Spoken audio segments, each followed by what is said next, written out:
future trends, deep insights, industry leaders. This is the iGaming Next podcast with your host, Pierre Lindh.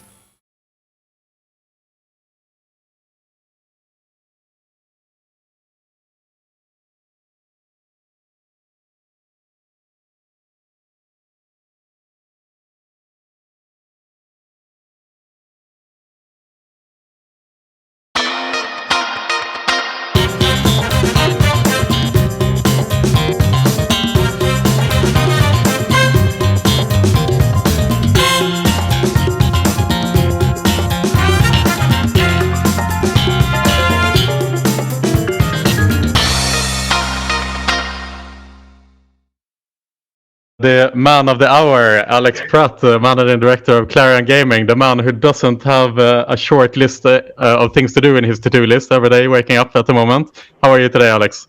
Yeah, good. Nice to see you again. It's been a while. Yeah, long time no see indeed. And obviously, at the moment, we are, what are we, like 10 weeks out from ICE, obviously taking place in London between the 12th and the 14th of April.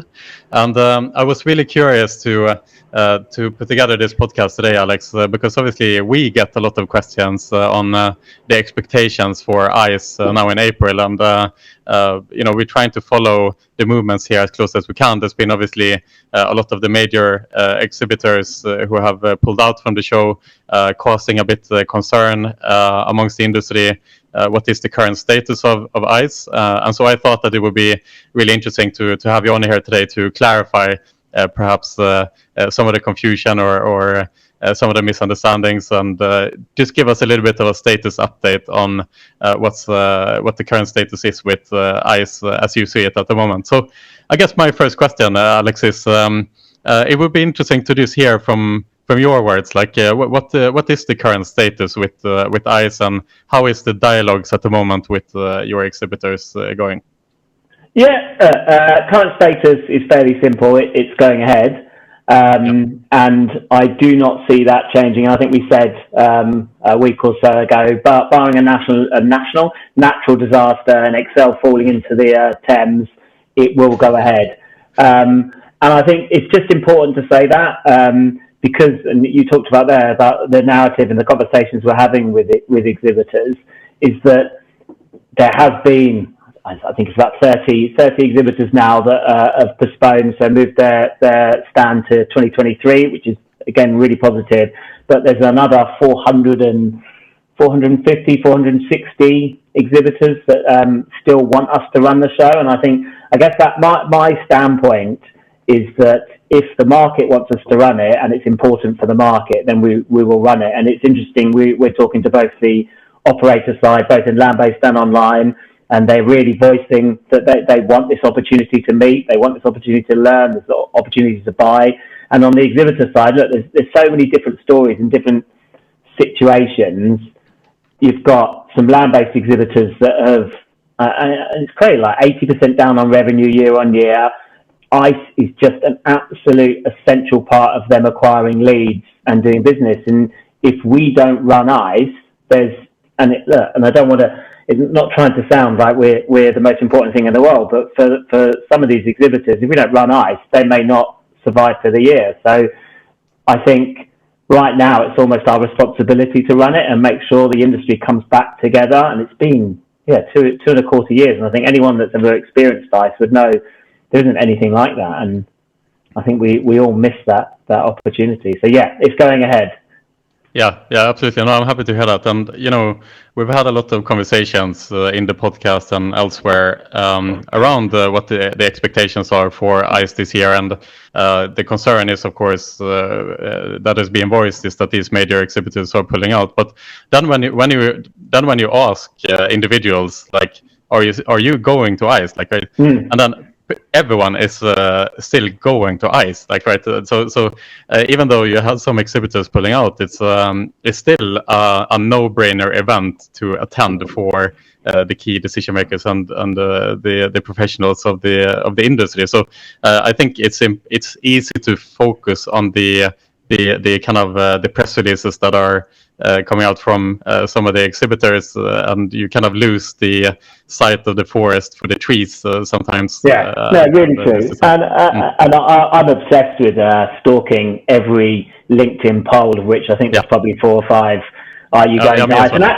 And amazingly, like, it is always about the same sort of percentage. So usually around 70% probably or definitely attending, which to me is like, if that's a representation of the market, that's brilliant. And actually, the one thing I'm sure you've learned, and in fact you've built a business on it now, pre-COVID, a lot of us used to shout about numbers, 30,000, 40,000, whatever amount of thousand people. I think right now people understand actually you want to meet quality and you want to meet decision makers. And I think that's the big change that's happened. And we're going into all event philosophy now, but the big change for me is that the people that will attend are going there because they have a reason to attend rather than a jolly day out, which I think is the change we've seen across not just this event, but all events that we run. So no, I don't think there was a question, but yes, I was to impulse. No, but it's a good point. I think as well. You mentioned that the polls that you guys have been running as well is saying something like 75% of the delegates are still positive to attend the event, and presumably those 75% are going to be on the top level side, so to say. There is a segment of ICE that. Of the delegates of ICE that are maybe not the most relevant delegates always to the iGaming industry, so to say. And as you're saying here, it's becoming more focused on the decision makers specifically, and so it takes away a little bit of the noise.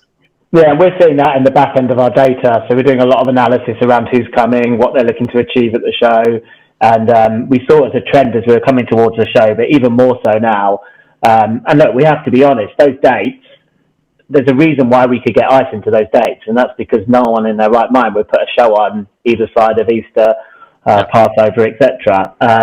They're not dates that any of us would like to have, but it also means if you're going to go, you really are going for the right reasons, and you're not, as I say, you're not going for a trip out to Excel, which would be an odd thing in itself, to be honest. But I'm really curious now, Alex, as a fellow event organizer here, but on a smaller scale, of course.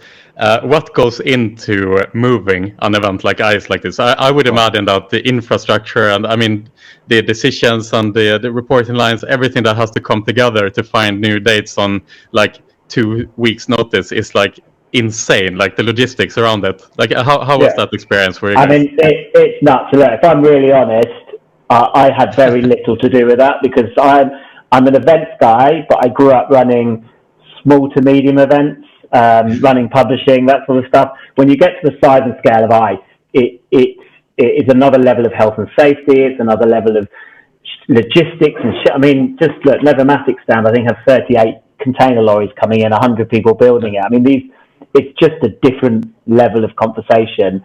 But yeah, moving something like that is hard at the best of times. And this year is really hard because events are running, and events are still running in the UK right now. And actually, they ran we had a horse show in December with 50,000 people attending right in the middle of Omicron. So what you had last year was a lot of events moving to the back end of the year or just skipping the year. So there was a lot more availability. This year, there's just no availability because everything's full. Pretty much, certainly in the major places. So yeah, to get that into those dates, we had two options. One was the week after Easter, but that's on top of the Indian Gaming Convention, who we have quite an in-depth kind of partnership with, and it just didn't make sense for the market to run 2 events on the same days. And the other option was the week before. But even then, there were 6 events taking place that week, and so we couldn't move it at that point, and that's the 3 weeks was working with Excel with those organisers in any way to kind of persuade them would they mind moving their dates. And so we're by hook or by crook, and a present or two to some of them, and they moved, thank goodness. But it's much easier to move a smaller event because they can just slot into different places in the calendar. And that's the bit that I think people didn't quite understand, is that we don't, and everyone's like, oh, when are you going to move it to June? You in your back pocket, you've got July. Exactly. It's like, we don't. I wish we did. or like move it to Europe. But Europe's the exact same situation. Again, there's only a few venues that can take something like ice, and those venues are packed. They're rammed. They've got years of, and even more so in Europe, because you're only just coming out of Omicron now. So actually, all those January and February events are pushed back further. So. And that I guess leads to a different question here as well. You mentioned you had requests to move it to a different venue as a solution here. But looking at the floor plan, of course, you have exhibitors who have specific spaces on the floor plan because they want to have a specific spot, or they want to be next to another exhibitor, or a specific dimensions, of course. And so just moving to another venue, it becomes really difficult because you have to redraw the entire floor plan and then satisfy the partner, so to say. And that leads to the question which you are, I presume you're facing now, which is since many of these major exhibitors have pulled from the show this year, that leaves kind of a lot of blank spaces in the show. Like, what are you planning to do with those spaces in general? Is it an opportunity to turn a negative into a positive here and use those spaces to, for example, put content on the floor, or put potential like lounge places on the floor? Like how are you looking at the blank spaces in the floor plan? Yeah, and actually, when this goes live, hopefully the floor plan will also be live, the newly drawn floor plan. And actually, I think people will be really surprised how big it is still. I mean, people, we've, as well as people pulling out, we've had about 20 odd new companies book in the last 2 weeks. We've upsized some brands, seriously upsized. And so I think they want to own that narrative, some of those brands, but like one's gone up by over 1,000% in size, and that's not starting at a small stand. But anyway, what are we doing with those other spaces? Look, for me, there's a real opportunity, and it isn't just about putting more seating in, which of course we will, and everyone loves seating, and there's a direct correlation to satisfaction and seating. But there's some core parts of our strategy, and I guess our manifesto, and our commitment to the market that we made at this time last year. And there's some stuff around safer gambling. We have a consumer protection zone, and we invest quite a lot of money to actually build that and have partners, and a lot of that money gets donated out to anything we raise around there gets donated back into charities associated with safer gambling. But for me, it's like, well, actually, look, we've got an opportunity to throw our money, throw our effort, and throw our voice even more behind our consumer protection zone. So let's make that bigger. So things like that. There is, we'll look to invest in some features, particularly for the land-based community. So where some of those bigger exhibitors have gone, they don't necessarily have a meeting place on the floor. So we're looking to build quite big features dedicated to help the land-based guys meet. And then we've still got a lot of stuff around innovation. So the work we're doing around esports is growing, so we can enlarge and build that. And then the stuff around pitch, ice, and helping people, I guess, to innovate and grow business within the gaming, which I think is one of the biggest challenges, which look, you guys are doing really well with. But if we can help create some of those new blood in the sector, then brilliant. Yeah, absolutely. And so when you kind of redraw the floor plan, Alex, do you make the event more compact, or do you still use the same space, but you try to fill those spaces that are left blank? Like, how do you organize that? Because again, some exhibitors, they want to be next to a specific, they have chosen a specific location and so on. It must be very difficult to. It's an interesting jigsaw of a conundrum. What we won't do is make it. Because I guess there's two reasons why we won't make it more compact as such. Is A, for COVID just requirements, just to actually people have a bit of expectation. They don't want to be literally on top of each other. And then there's some health and safety requirements just to have the right size aisles. But one of the things we're working with Excel on, for example, is to use some of that space to create more of a catering feature in the hall and just try and add a bit more to the experience. But that we need a huge volume of storage as well. So actually being able to take advantage of one or two halls that we're not going to use this year. And Excel's really easy because it's blocks of halls. You can kind of open and shut them. So depending, and as I say, like it's 11. still got 10 weeks to the show. When we were 6 weeks out, when we postponed it, it was going absolutely nuts, and we were heading to selling out the floor. And so we're very conscious of not putting too many exhibitors in, because in reality, whether we've moved it or not, you're going to have less people at the show than normal. And and I think it's just really important to have that. It's a bit technical, but attendee to, I guess, square meter ratio. So it still feels like the experience that you know of ICE, and you don't walk in and actually we've sold too many stands, and it feels a bit ghost town like, even though you've got the same amount of people. Yeah, exactly. It's like both sides of the network that needs to be pleased. Like, you need to have enough exhibitors and enough delegates, of course. Yeah. And I keep talking about ICE, but I keep forgetting, which is so bad, because it's the event that I grew up on, launched, and we sold to Clarion originally, is like IGB affiliate London, and I keep forgetting. It's really bad, and Naomi, who runs it, will hate me for forgetting, but that is 28% up year on year. So last time we ran it, February 2020, we just snuck it in. 28% up. So you've then got the story that we're not talking about enough, actually, just a huge growth in that event from attendee and exhibitor, which is really exciting. And the industry has, I mean, since COVID, and I think this will start becoming clear after we come out of the pandemic, is that the industry has massively grown since we entered the pandemic. There's a lot of new organizations and a lot more professionals in the industry, particularly on the American side, have completely sprung to life after the start of the pandemic. So once we come out of this, shows like ICE will obviously see this uptick in numbers. And the volume of one thing we noticed is we're starting to register. I don't have the stat to hand right now, but it was massive. Really high percent of startups registering, and look, it's a natural occurrence after a recession, or I guess after a pandemic, because many people are made redundant, lose jobs, and actually, what do? They're usually quite senior, and so rather than go and find a new job, actually they follow the ideal or the dream they've had for many years. And I think that's also really exciting. And as you say, like as we emerge out, to see these ideas and see some of these products coming out from some of those people, and especially in our market where we are a fairly forward-thinking sector, but really we do lack innovation at times. And I think this is a real opportunity to see some of that. Absolutely, and following up on this as well, we've seen last XPC doing well as well with their new shows. They have their event in Barcelona, all out. Sigma here had record attendance numbers, and there's a lot more shows springing to life because of the growth in the industry. But I have a question here for you, Alex, in general, on back to ICE this year. Like, I guess this is what everyone is wondering in general. If you were to estimate, how much attendance do you think you'll have this year?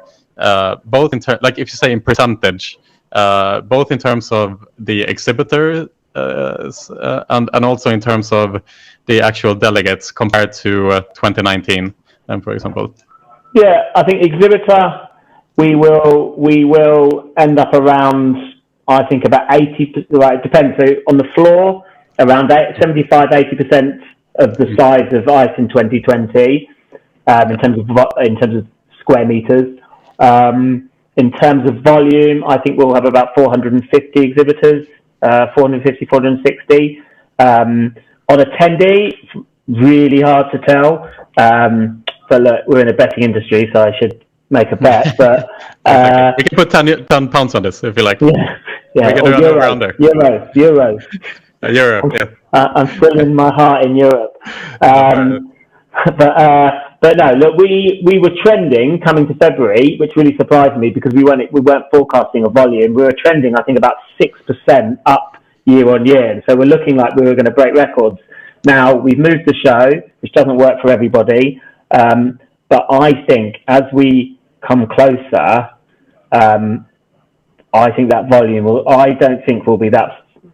I think maybe 10% down normally on our normal attendance, maybe, but it could surprise me because the thing that's different with this show is if you look at something like CES that ran in January, and they got really whacked by it, and every tier one pulled out. The big difference between the tier ones pulling out of CES and the tier ones and particularly from the land-based side coming out of ICE, is they're not saying, right, we're not going to be there.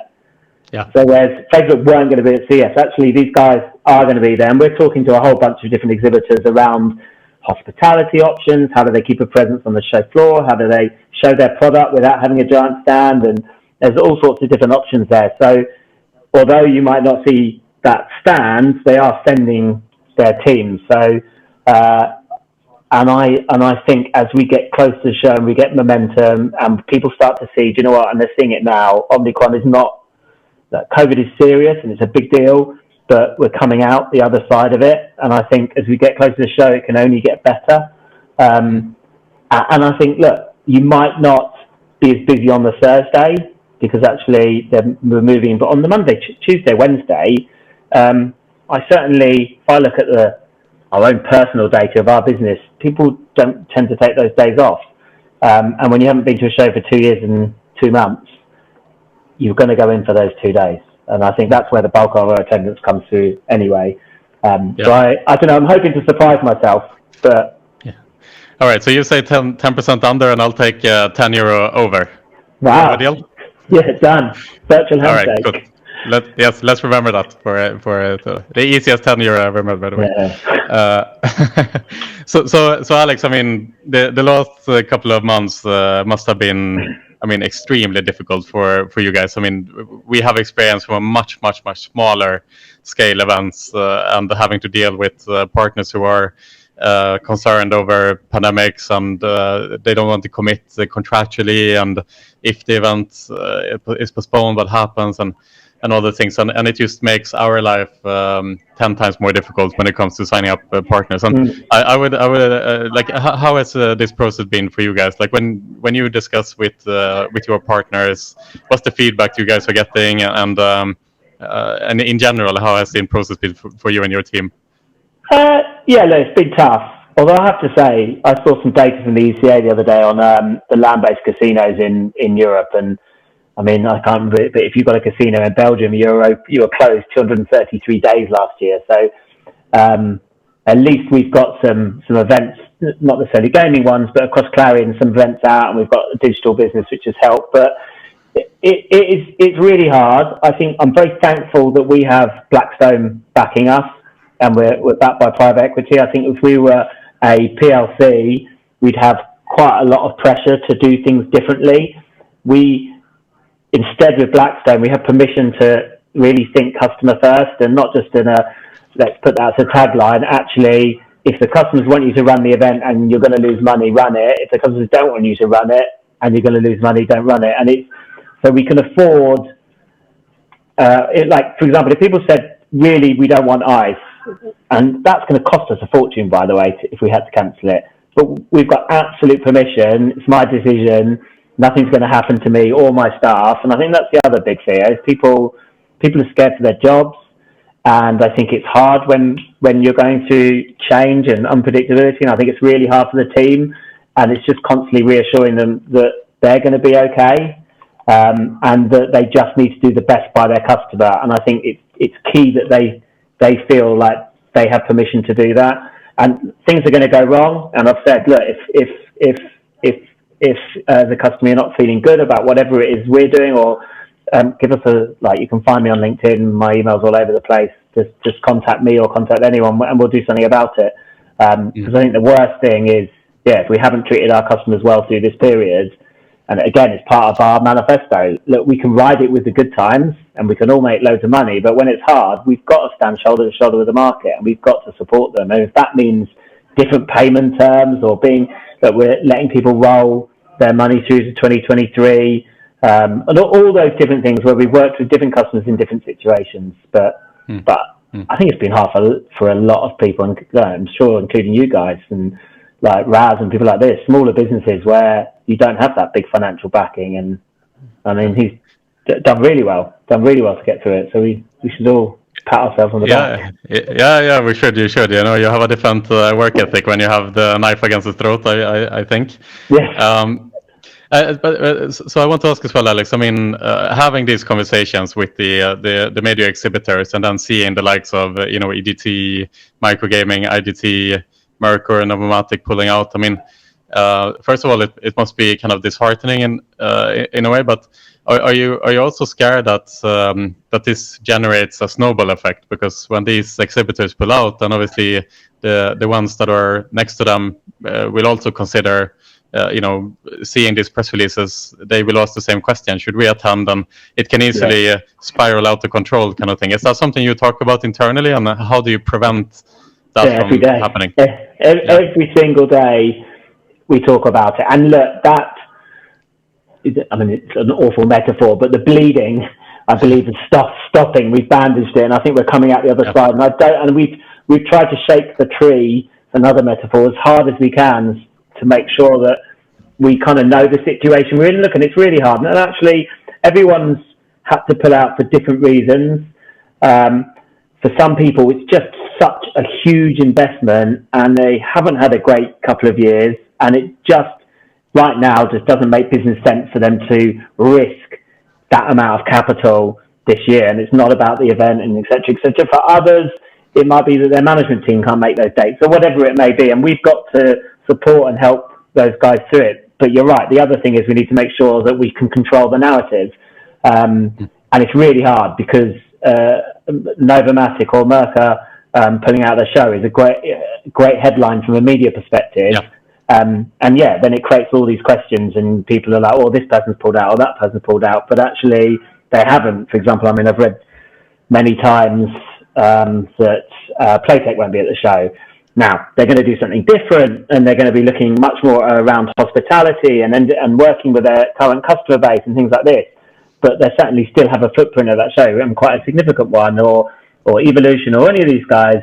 And then we've got some really exciting, and this is a bit I can't wait to start putting out there, is some of the press around the people that are not taking advantage of this situation. What's interesting is that they are investing more into the show, but not for just this year. It's like next year as well. So I think I think people will be really interested and excited to see it, and hopefully that'll start to emerge next week. And I think some of our customers want to control their narrative, but like I can say, like, for example, Pragmatic Play have taken a really positive decision to have a much more significant presence at the show, which people will start to emerge. But also on the land-based side, Camo, who I think are one of our first ever exhibitors at ICE, make roulette wheels, are also looking to enlarge their presence and really push what they're doing at the show. And I can't go and grab it right now, but ICE is just a really interesting beast. Like, I found this box the other day in the storeroom.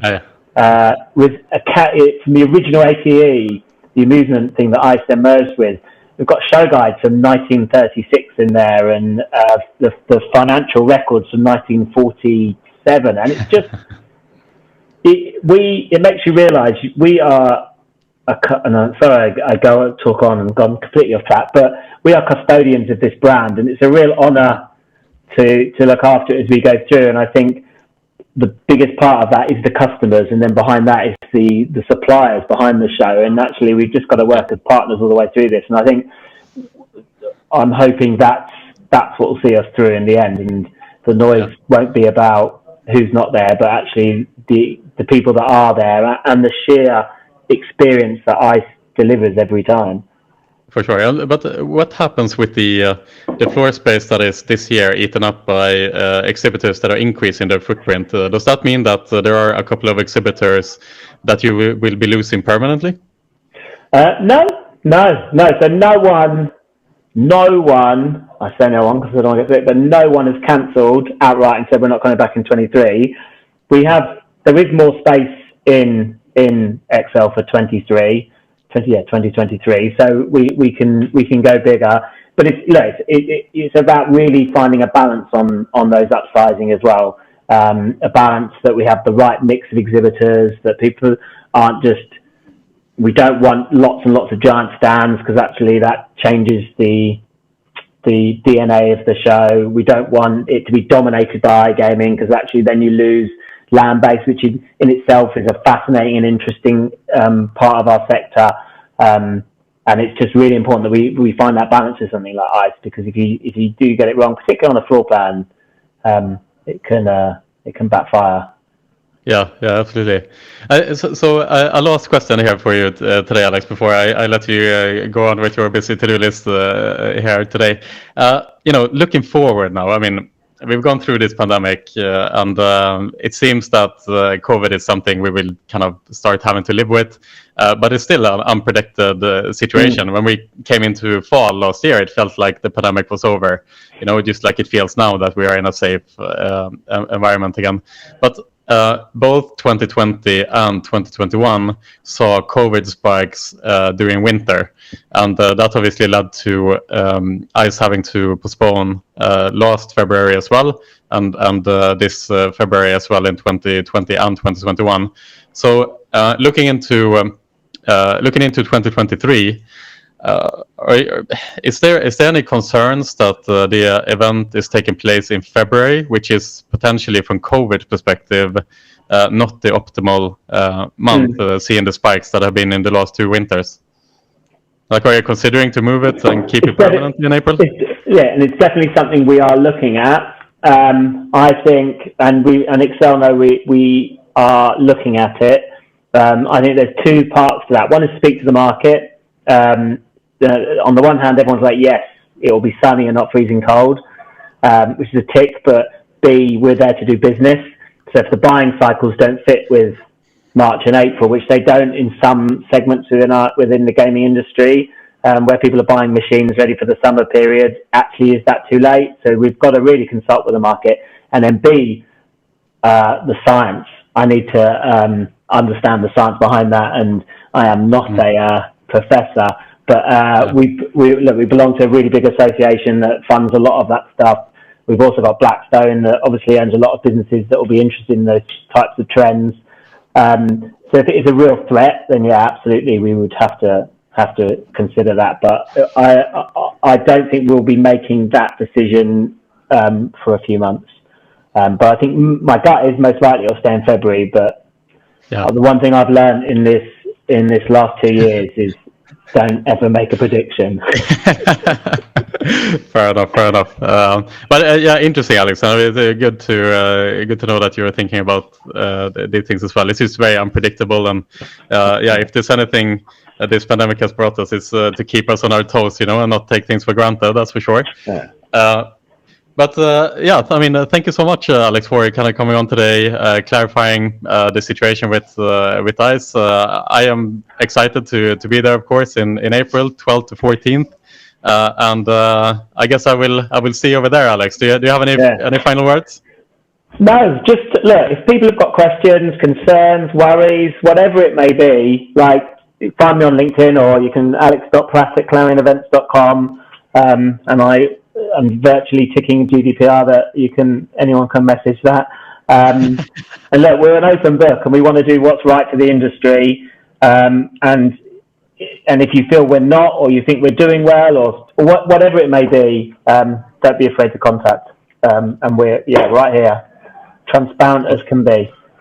Awesome. Good stuff, Alex. Well, take care of yourself, and lots of caffeine and long nights ahead. But I'm looking forward to see at ICE when it finally comes together.